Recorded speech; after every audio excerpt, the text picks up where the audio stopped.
오늘 말씀의 제목은 개떡 같은 순종, 찰떡 같은 회개라는 제목으로 함께 말씀을 나누고자 합니다. 여러분, 이 제목만 봐도 알 수 있겠죠? 순종을 어떻게 했다고요? 개떡같이 했고요. 회개를 어떻게 했다고요? 찰떡같이 했대요. 우리가 지금 요나서를 쭉 읽고 그리고 요나서 말씀 함께 나누고 있습니다. 요나를 보면 사실 굉장히 나의 모습을 보는 것 같죠? 왜냐하면 종종 이제 목사님들 요나서 설교할 때 요나 뭐 이렇게 드립을 하시는데 정말 그런 것 같아요. 나에 대해서 말씀하시는 거 아닙니다. 여러분, 간혹 우리에게 어려운 일들이 생기면 이렇게 얘기하지 않나요? 정말 하나님이 계신가? 하나님이 살아계신다면 왜 도대체 나에게 이런 어려움이 생기는가? 이런 생각들 종종 하지 않나요? 저는 이런 생각 좀 많이 해봤어요. 왜 나한테 이런 어려움이 있지? 왜 나는 이렇게 어려운 삶을 살아야 되지? 왜 우리 집 환경은 이 모양 이 꼴이지? 왜 내 주변은 이렇지? 왜 나는 도대체 이렇게 힘든 이런 삶을 살아야 하는 거지? 하나님이 도대체 살아계신 건가? 하나님 도대체 나를 보고 계신 건가? 나를 지켜주시고 나와 함께 하시는 거 맞나? 그런데 왜 난 이러지? 그런 생각 하지 않나요? 아직은 짧은 시간을 살았지만 지금 시간이 지나서 뒤돌아보면 이제 조금은 알 것 같아요. 왜 하나님께서 그래야 했는지, 왜 하나님께서 그 길대로 가게 하셨는지, 그리고 나는 도대체 그때 왜 그런 일을 했어야 했는지 이제는 조금 알 것 같아요. 우리는 항상 놓치고 사는 것이 하나 있어요. 뭘 놓치고 사냐? 바로 관점을 놓치고 사는 거예요. 어떤 관점을 놓치고 사냐? 우리의 관점과 우리의 생각대로 우리의 눈높이에서 보기 때문에, 우리의 관점으로 보기 때문에 하나님의 마음을 읽지 못하는 거죠. 그런데 하나님의 관점에서 보면, 하나님의 뜻을 알면 왜 그렇게 하셨는지 알 수 있는 겁니다. 그래서 우리는 우리의 관점, 우리가 보는 관점보다 그걸 보는 것이 아니라 하나님의 생각과 하나님의 마음과 하나님의 관점으로 봐야 되는 거죠. 저 밑바닥에 있는 개미들, 이 개미들이 높이 날아가는 독수리의 그 시야를 알 수 있을까요? 저 높이 있는 독수리가 저 밑에 개미가 혼자 힘들게 막 열일하고 있는 것들을 보면서 어떤 생각을 할까요? 저거 저렇게 이렇게 가면 되겠구나. 그런데 개미는 그런 것들을 깨닫지 못하겠죠. 그저 내 삶에 지쳐있고 내 눈앞에 이 현실에 넘어져서 불평, 불만하고 있다면 이제 우리가 일어나야 됩니다. 그리고 저 높은 하나님의 계획과 관점을 이해하도록, 그리고 하나님이 어떤 말씀을 하시고 어떤 계획을 품고 있는지 듣는 마음을 준비해야 하는 것입니다. 여러분, 요나를 보면 정말 아주 대책 없이 교만해요. 대책 없이 자기 생각만 하고 있죠. 정말 그런 인물이었습니다. 솔직히 요나서를 읽다 보면 요나에게 배울 점이 단 한 가지도 없는 그런 인물이죠. 그럼에도 불구하고 하나님께서 그 요나를 사용하시고 요나를 쓰는 거 보면 기대가 된다. 요나도 쓰셨는데 나도 쓰시지 않을까? 요나도 하나님이 이런 일들을 요나를 통해 하셨는데 나를 통해서도 그렇게 하시지 않았을까? 그래도 나는 요나보다 좀 덜 교만하고 요나보다는 그래도 좀 더 말을 잘 듣는 것 같은데 그렇지 않나요? 여러분, 오늘 말씀 1절 말씀을 보면 이렇게 말합니다. 여호와의 말씀이 두 번째로 요나에게 임하니라. 처음 얘기했는데 어떻게 했어요? 말 듣지도 않고 도망갔죠. 도망가면서 배에서 아주 깊이 잠들었어요. 남들 다 깨어있을 동안 요나는 푹 잠들었습니다. 그리고 뭐라고 말해요? 마치 하나님 앞에 덤비듯이 나 그냥 물에 빠뜨려 죽이면 돼요. 그럼 죽이세요 저를. 이랬죠.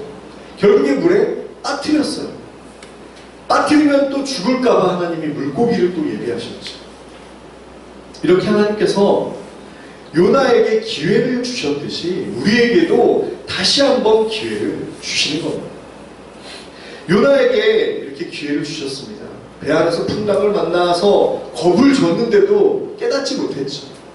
막 풍랑이 일 동안 야, 좀 일어나봐, 정신 좀 차려라 했는데도 깨닫고 회개하지 않았어요. 그리고 바다에 빠뜨리셨어요. 바다에 빠뜨리면 정신을 차릴까 싶어서 바다에도 빠뜨렸는데 정신 못 차렸죠, 아직까지. 그리고 물고기 뱃속에 들어가게 했어요. 그럼 이렇게 하고 정신 좀 차릴래나? 하나님이 물에 빠뜨렸던 그 요나가 혹여나 죽을까봐 얘 죽으면 안 되는데 얼른 또 큰 물고기를 준비하셔가지고 이렇게 물속에 담게 했죠. 물 먹지 않게. 요나의 관점, 사람의 관점에서 봤을 때에는 그래 이렇게 하고 하나님이 예비하셨어지만 하나님의 관점에서 볼 때에는 정신 좀 차리게 몇 대 때리다가 정신 못 차리니까 계속 또 세게 때리면 죽을까봐 쓰러질까봐 넘어질까봐 조금 살살 때렸다가 살렸다가 또 정신 차리겠다가 이런 하나님의 마음이 느껴지시나요? 이런 죽음의 위험과 고난을 겪게 하면서 하나님이 하시고자 하는 그 말씀이 있었던 거죠. 그 말씀을 깨닫지 못했던 거예요. 그냥 좋은 말 할 때 순종했으면 이런 일을 안 겪는데 우리 사람들은 왜 그렇게 순종하지 않나요? 굳이 이런 고난을 겪어야 말을 듣게 돼요. 이런 일을 겪어야지 꼭 순종할까요? 우리 2절 말씀 함께 읽어보겠습니다. 요나서 3장 2절 말씀입니다. 시작. 일어나 저 큰 성은 니느웨로 가서 내가 내게 명한 바를 그들에게 선포하라 하신지라. 저 큰 성은 니느웨로 가라. 여러분 오늘날로 치면은 지금 우리나라에서 보면 저기 중국의 북경 정도가 되는 거예요. 니느웨. 아수르의 수도거든요. 그때 당시에 강대국이었던 아수르의 수도 니느웨인데 요나는 어디로 도망쳤냐면 일본의 도쿄로 도망치는 거예요. 정반대의 길로 배를 타고 도망가려고 했던 거죠. 그런데 문제가 생겼어요. 3절, 4절을 보니까 요나가 여호와의 말씀대로 일어나서 니느웨로 가니라. 좋아요. 여기까지 순종했죠. 말 들었어요. 좋아요 하나님. 자꾸 가라고 하고 또 물고기 뱃속에도 집어넣고 죽이지 않고 살리셨으니까 한번 말씀 들어볼게요. 봤어요. 니느웨는 사흘 동안 걸을 만큼 하나님 앞에 큰 성을 믿어라. 며칠이요? 사흘. 사흘이면 3일이에요. 4절에 보니까 요나가 그 성읍에 들어가서 하루 동안 다니며 외쳐 이르되 40일이 지나면 니느웨가 무너지리라 하였더니 3일 동안 갈 길을 어떻게 했다고요? 단 하루로 단축시켰어요. 지 마음대로. 3일 동안 걸어가야 될 길을 지 마음대로, 생각대로, 지 뜻대로 3분의 1로 줄여가지고 하루만 도는 거죠. 절반도 아니고 3분의 1. 순종하기는 했는데 뭔가 찝찝하지 않나요? 정말 3일 빡세게 정말 다니면서 막 외쳐야 될 그 일을 얼마나 하기 싫으면 어슬러 그냥 하루만 그냥 지나다니면서 야 니네 40일 풀면 죽는데 그냥 이러면서 하루 만에 그냥 끝내버린 거죠. 왜 그랬을까요? 종종 그런 사람들이 있어요. 불성실한 사람들 있죠. 뭐 하다못해 이렇게 전단지 알바 같은 거 하면 저도 해봤는데 이따만큼 주잖아. 각 집마다 또 각 사람마다 줘야 되는데 주기 싫으니까 막 2장 3장 막 보이지 않는 데 가서 지금 하고 그런 거 가지고 다 돌렸어요. 어디 갔다 왔니? 네, 다 하고 왔어요. 제가 그랬다고 얘기합니다. 이렇게 3일 동안 해야 할 거를 단 하루 만에 정말 수차례 죽을 고비를 넘겼는데도 죽음의 위협을 느꼈는데도 그리고 하나님이 어떻게 자기에게 행하셨는지를 봤는데도 불구하고 정신을 아직도 못 차렸어요. 이렇게 써놨네요. 말 더럽게 안 듣는 겁니다. 정말 말 더럽게 안 들어요. 이걸 순종이라고 하기에도 애매하고 불순종이라고 하기에도 애매해요. 사실 그래요. 달란트 비유에서 두 가지가 있죠. 착하고 충성된 종아, 그리고 한 달란트는 뭐라고 해요? 악하고 게으른 종아. 그런데 이게 문제예요. 착하고 게으른 종, 악하고 충성된 종. 이게 문제예요. 교회마다 꼭 있죠. 너무 악해요. 그런데 충성돼요. 열심히 일해요. 정말 착해요. 근데 게을러요. 정말 착한데 말 더럽게 합니다. 착하고 충성되든지 악하고 게으르면 아주 딱 나눠서 하면 되는데 아주 애매한 상황에 있는 거죠. 절반도 하지 않고 3일 중에 단 하루 했으니 이거 순종했다고 하기에도 뭐하고 불순종이라고 하기에도 뭐하고. 좋아요. 여러분들에게 순종이 뭐예요? 여러분들은 순종을 뭐라고 생각하십니까? 도대체 뭐에 순종을 하고 있습니까? 여러분, 남자들은, 여자들은 좀 싫어할지 모르겠지만 군대라는 아주 참 재미있는 경험을 했고 또는 앞으로 하게 될 거예요. 제가 군생활할 때는 이런 일이 있었어요. 복무신조라고 해서 상관의 명령에 절대 복종한다 라고 써있어요. 그렇게 외쳐요. 근데 요즘 군대는 상관의 명령에 복종한다 라고만 해요. 절대를 뺐어요. 절대를 뺐어요. 좀 아쉬운 부분이라고도 하고 그렇죠. 하여튼 상관의 명령에 어떻게 한다고요? 복종한다. 만약에 전쟁이 났어요. 적이 몰려들고 있는데 이제 그 상관이 얘기하는 거죠. 돌격 앞으로, 진격 앞으로 그러는데 그런데 아무도 나가지 않는 거예요. 그 상황에 부하들이 이러겠죠. 내가 나가면 죽는데 왜 날 내보내? 미쳤어? 지가 가지. 내가 왜 가? 그러지 않겠어요? 솔직히 지금 여기에서 위험한 상황에 처해 있고 적군들이 쳐들어오는데 앞으로 나가자! 여러분 갑시다! 그러는데 아무도 안 나가고 네가 가. 먼저 모범을 보이셔야죠. 소대장님, 중대장님, 모범을 보이, 사단장님, 막 투스타, 쓰리스타 막 이런 분들이 대통령님 먼저 나가보세요. 얼마나 위험한지 아세요? 제가 나가란다고 나갈 사람으로 보이세요? 이게 군대인가요? 하나님의 군대라고 표현하죠, 우리를. 하나님의 군대라고 하는데 돌격 앞으로 그러는데 아무도 안 나가. 말을 듣지 않는 거예요. 내 생각을 하고 있는 거죠. 내가 죽게 생겼는데 왜 나보고 나가라고 하나? 라고 반문한다면 이게 군대입니까?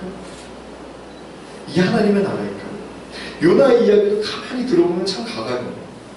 지가 물에 던져서 죽어야 한다고 했지. 그렇죠? 지가 물에 던져서 죽어야 한다고 했어요. 하나님이 얘를 물에 던져서 빠뜨려라. 얘를 죽이면 문제를 해결해 주겠다라고 하지 않았어요. 요나 지 생각대로 그냥 나 죽이면 해결돼요 라고 했지. 물에 던져져서 죽으려면 요나를 간신히 물고기를 불러다가 살려야 되는 거예요.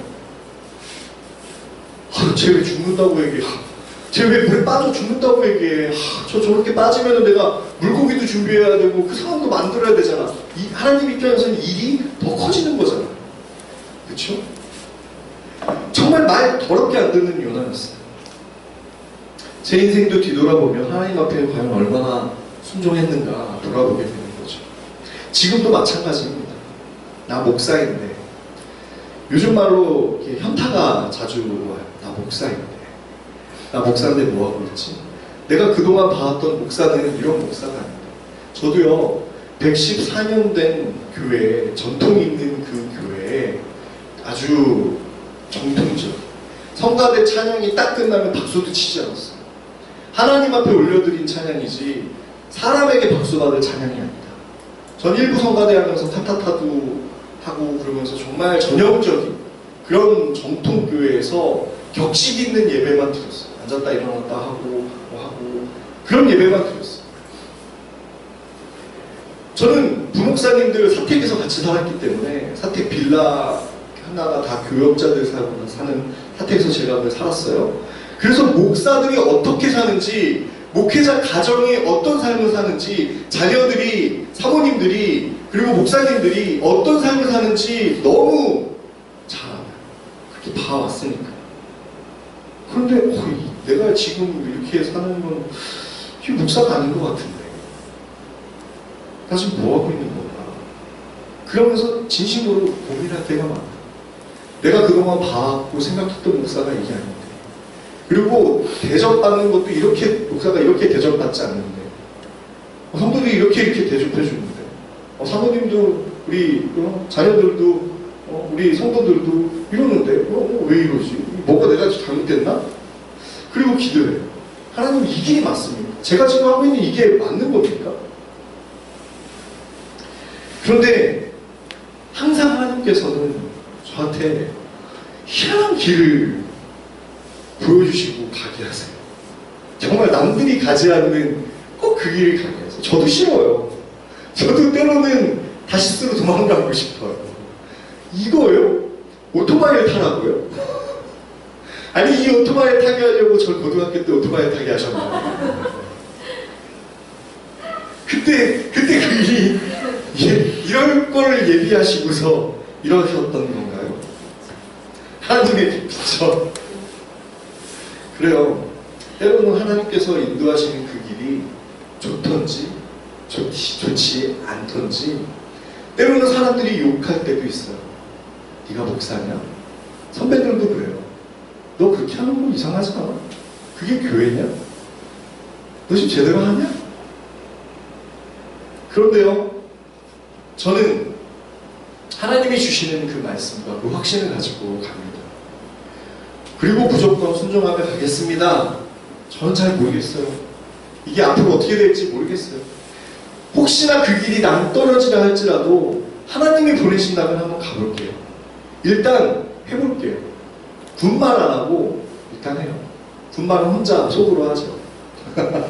하나님 들으시겠지만 하나님만 들으시겠죠. 그래요. 가는 거예요.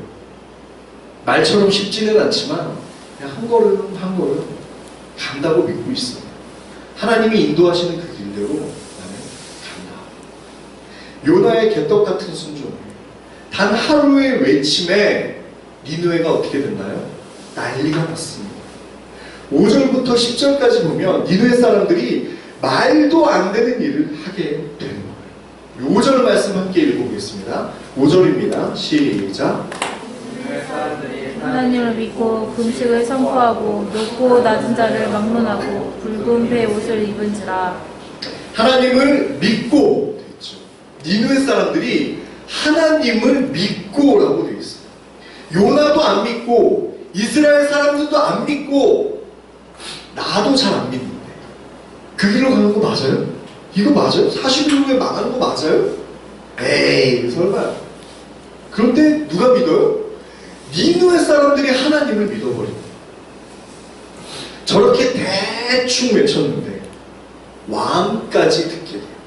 당시 아수르는 최고의 강대국이었어요. 근데 그 왕이 듣고 비웃을만도 한데 그 왕이 심각하게 받아들인 거죠. 결국 요나가 일하는 게 아니라 누가 일하시는 거예요? 하나님이 일하시는 거예요. 이렇게 작은 외침에도, 정말 개떡 같은 순종에도 하나님이 차근차근 그 계획을 이루어 가시는 거죠. 이 작은 외침에도 니느웨 사람들이 민감하게 받아들여서 철저하게 하나님 앞에 회개합니다. 하나님 앞에 납작 엎드려서 철저하게 낮아져서 하나님의 진노를 돌이키게 했던 겁니다. 참 부끄러운 일이죠. 나는 내가 믿는 하나님을 정말 우습게 알고 있는데 오히려 이방민족 우상을 섬기는 사람들이 하나님을 두려워하고 떨고 있는 거죠. 여러분, 하나님 입장에서 솔직히 누가 더 예쁠까요? 요나가 예쁘겠습니까? 니느웨 사람들이 예쁘겠습니까? 조금 친하다고, 조금 하나님 잘 안다고 까불던 요나보다 니느웨 사람들이 더 값져 보이지 않을까요? 그러지 않겠습니까? 납작 엎드려서 잘못을 회개하는 사람들에게 하나님께서 자비를 베풀지 않을까요? 요나는 끝까지 회개하지 않았어요. 회개하지 않았어요. 순종한다고는 했지만 순종도 제대로 하지 않았던 거죠. 그런데 니느웨 사람들은 그 한마디에 확 바뀐 모습을 보여줬어요. 저와 여러분은 하나님의 그 독생자 예수 그리스도, 하나님의 그 아들을 십자가에 달려 죽이시기까지 우리를 살리려고 했어요. 여러분들의 자녀가 있다면 한번 거꾸로 생각해 보세요. 내 자녀를 죽이면서까지 남을 살리고 싶을까요? 내 자녀를 죽이면서까지 남을 사랑할 수 있을까요? 저도 종종 그런 딜레마가 와요. 그런 얘기를 가까운 데서 듣기도 합니다. 누가 더 중요하냐? 내 새끼가 중요하냐? 남들이 더 중요하냐? 그런데 하나님은 자기 독생자 그 아들까지 죽이면서 우리를 불러주셨죠. 그런데 우리는 그 은혜를 잊고 사는 거예요. 그 은혜를 감사하지 않고 사는 거죠. 오히려 더 달라고 떼쓰지는 않나요? 왜 나한테 그래요? 왜 하나님 나한테 도대체 이런 어려움을 주시는 거예요? 왜 그러시는 거예요? 내가 뭐 잘못하고 있어요? 왜 난 힘들죠? 왜 난 고난 가운데 있는 거죠? 내 사랑하는 아들을 죽이면서까지 얻어준 생명인데 이제는 이 사람들이 삿대질을 하면서 따져 묻고 있진 않나요? 하나님한테. 하나님, 뭐가 나한테 은혜예요? 내가 누리는 은혜가 뭐예요? 뭐 좋은 거 주신 거 있어요? 전 줬어요. 도대체 나에게 뭐가 은혜고 도대체 내가 감사할 게 뭘까요? 그런데 이방 민족들은 금식하며 회개하며 하나님께 엎드렸던 거예요. 이 말씀이 생각해. 이 말씀이 생각이 나요. 너희는 목이 곧은 백성이라. 하나님이 항상 탄식하며 이스라엘 백성들을 책망할 때 이 말씀을 하는 거죠. 너희는 목이 곧은 백성이라. 목이 곧다. 뭘 주셨어요 도대체? 왜요? 왜 힘든 게 하는 거예요? 이 말씀. 정말 이 말씀을 하시는 그 하나님의 마음이 느껴지시나요? 하나님이 도대체 어떤 마음으로 이 말씀을 하셨을까? 이는 참 목이 곧은 백성이다. 사랑하는 그리스도의 성도 여러분, 우리 하나님 앞에 순종합시다. 내 부모, 내 윗사람에게도 순종하지 못하는데, 내 윗사람에게, 내 부모에게 사랑받지 못하는데 어떻게 하나님께 사랑받고 어떻게 하나님께 관심받고 은혜를 입을까요? 하나님의 말씀에 순종하고 엎드려 회개합시다. 하나님께서 나에게 베풀어 주신 그 은혜에 감사하며 살아야 합니다. 이제 한 해를 마무리하는 시기가 됐어요. 돌아보면 하나님께서 부어주신 은혜가 너무너무 많아요. 사실 우리가 매일 아침에 눈을 뜨는 것조차도 기적이에요. 내 심장이 뛰고 있는 것조차도 기적이고 감사할 제목들이에요. 근데 우리는 하나님 앞에 이렇게 작은 것조차도 감사하지 못하고 있는 거죠. 정말 하나님이 부어주신 그 은혜, 정말 감사한 일밖에 없는 그 우리의 삶을 돌아봐야 합니다. 그리고 주님께서 주시는 참된 평안을 함께 누리시길 바랍니다. 우리 오늘 했던 찬양 중에 내 영혼이 은총 입어 이 찬양이 있는데 우리 1절 함께 찬양하도록 하겠습니다.